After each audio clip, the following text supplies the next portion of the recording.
கலங்காதே, கண்ணீர் சிந்தாதே, நான் உன்னை மறவேன், உன்னோடு நான் இருப்பேன், உன்னோடு நான் இருப்பேன்.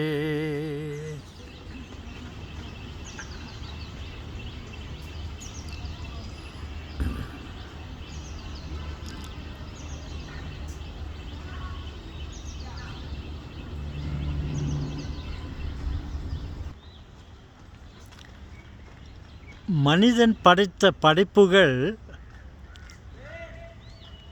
அத்தனையும் இறைவன் படைத்த பூமியின் மேல் நின்று கொண்டிருக்கிறது.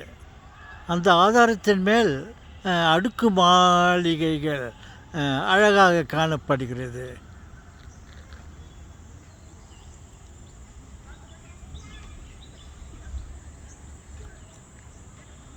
ஆனால்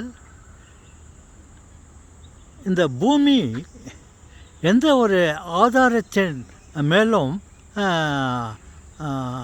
இல்லை என்று நான் நினைத்தேன். அந்தரத்திலே இருக்கிறது பூமி என்று நினைத்தேன். பார்த்தால் எனக்கு வேறு ஒன்று தோன்றுகிறது. ஒன்றை கண்டுபிடித்து விட்டேன். இந்த பூமி அந்தரத்திலே ஆகாயத்திலே அப்படியே எந்த ஒரு ஆதாரமும் இல்லாமல் தனிப்பட்டு இருக்கிறது என்று நினைத்தேன். ஆனால் அப்படி இல்லை என்று நான் கண்டுபிடித்தேன். தாத்தா, என்ன தாத்தா கண்டுபிடிச்சிங்க?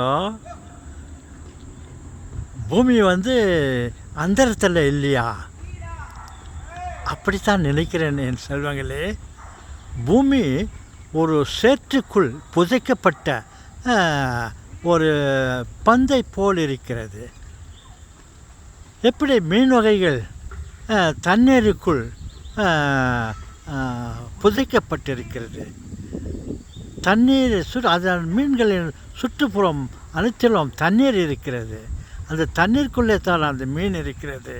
அதே போல தான் இந்த உலகமும் அணுக்கள் என்ற ஒரு சேற்றிற்குள் புதைக்கப்பட்டிருக்கிறது. பூமி தனியாக இல்லை.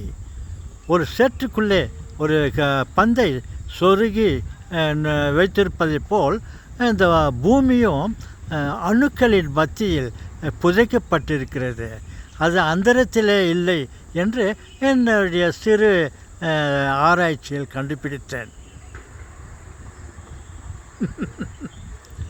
தாத்தா, நீங்கள் கண்டுபிடிக்கிறதெல்லாம் எப்படி தாத்தா நீங்கள் சொல்கிறீங்க? ஆகாயத்தில் இருக்கிறது நீங்கள் ஏதோ ஒரு சேற்றுக்குள் அணுக்களின் மத்தியில் அது உலகம் புதைக்கப்பட்டிருக்கிறது என்று கற்பனை பண்ணி சொல்லுகிறீர்களே. அப்படி என்று பார்த்தால் நீங்கள் சொல்லுவதும் நிஜமாகத்தான் இருக்கிற மாதிரி எங்களுக்கு தோன்றுகிறது தாத்தா.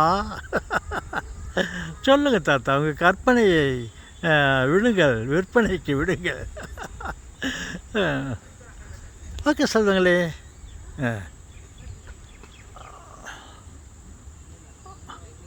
ஓகே செல்வங்களே, வேறு விஷயத்தை பற்றி நான் ஆராய்ச்சி பண்ணி இதை கண்டுபிடித்தேன் அதை கண்டுபிடித்தேன் என்று விளையாட்டு தனமாக நான் உங்களிடம் சொல்லி கொண்டு இருக்கிறேன்.